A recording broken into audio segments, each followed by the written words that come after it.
Poilievre's victory is certain, but Carney's seat could be in serious danger. As Canada gears up for its federal election on April 28, 2025, the political landscape is rife with complexities that could significantly impact both the Conservative and Liberal parties. At the forefront of this election is Pierre Poilievre, the leader of the Conservative Party, who is expected to retain his long-standing seat in Carleton. In stark contrast, Mark Carney, the new leader of the Liberal Party and Prime Minister, finds himself facing a challenging contest in his riding of Nepean. The electoral dynamics in Carleton are well established, with a strong historical trend of Conservative support. Many observers regard Poilievre's seat as one of the safest in the country due to the high percentage of Conservative voters in the area, often exceeding 90% in certain regions. Claims that Poilievre could be at risk of losing his seat to the Liberals are not only unfounded, but also reflect a misunderstanding of the riding's demographics. Such assertions are more akin to sensationalism than reality, as the political landscape of Carleton is deeply rooted in Conservative values and voting patterns. Critics have pointed out that narratives suggesting Poilievre is in danger often stem from dubious sources and questionable internal polling. These polls frequently fail to capture the perspectives of Conservative voters, particularly those from working-class and minority backgrounds who may not participate in polling efforts. This has led to a skewed representation of voter sentiment, significantly underestimating the support Poilievre enjoys. Previous elections in provinces like British Columbia and Saskatchewan have demonstrated that Conservative candidates can outperform expectations when shy voters, those who do not disclose their voting intentions, come out to vote. In stark contrast, Mark Carney's position in Nepean is far more precarious. As Prime Minister, Carney is expected to lead the Liberal Party to victory, but the realities on the ground suggest that he may face a tougher electoral battle than anticipated. His campaign team has been actively recruiting volunteers from surrounding ridings, a clear indication that they recognize the need for increased grassroots support. Observations from campaign activity in Nepean reveal that the race is much tighter than some might believe. Many analysts argue that Carney's hold on his riding could be more tenuous than Poilievre's secure grip in Carleton. One of the critical factors contributing to Carney's vulnerability is the emergence of strong Conservative candidates like Greg Cum's. Cum's campaign has gained significant momentum, evidenced by a remarkable increase in grassroots support, including over 2,900 requests for lawn signs. This surge indicates a robust local campaign that could threaten Carney's position. The energy and enthusiasm within the Conservative camp in Nepean could translate into a significant challenge for the Liberal leader as voters increasingly seek tangible solutions to pressing local issues.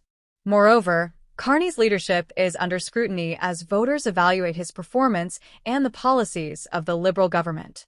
While he has made strides in addressing significant issues like climate change and economic recovery, constituents are increasingly concerned about local matters such as housing affordability, healthcare access, and public safety.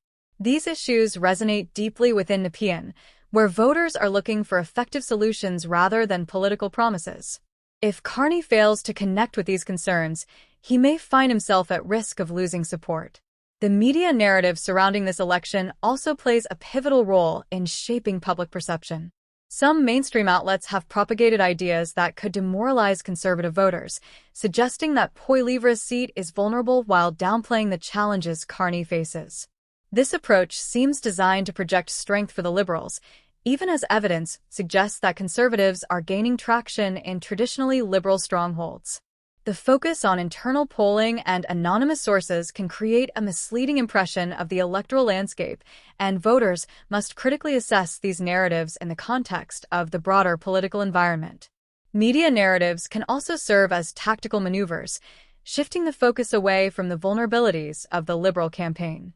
By fostering a sense of uncertainty regarding Poilievre's position, these narratives may inadvertently distract from the pressing issues that Carney must address in his own riding. As the election approaches, both parties must be vigilant in their messaging, ensuring that they engage meaningfully with constituents and address their concerns. Understanding voter sentiment will be critical as the election date draws near. Polling data can only provide a partial view of the political landscape, especially when it fails to capture the voices of marginalized groups who might feel alienated from traditional political discourse. Both the Conservative and Liberal parties must engage with voters authentically, tackling their concerns instead of relying solely on conventional campaign strategies. The Conservative Party has an opportunity to capitalize on the discontent that many voters feel toward the current government. By emphasizing practical solutions to everyday problems, such as the rising cost of living, job creation, and public safety, Poilievre and his team can strengthen their appeal to undecided voters and those who may have previously supported the Liberals. If the Conservative campaign can effectively communicate their vision and connect with the electorate on an emotional level, they could significantly expand their base. Conversely, for Carney, it is essential to regain the trust and support of the electorate. Voters increasingly seek authenticity and relatability in their leaders.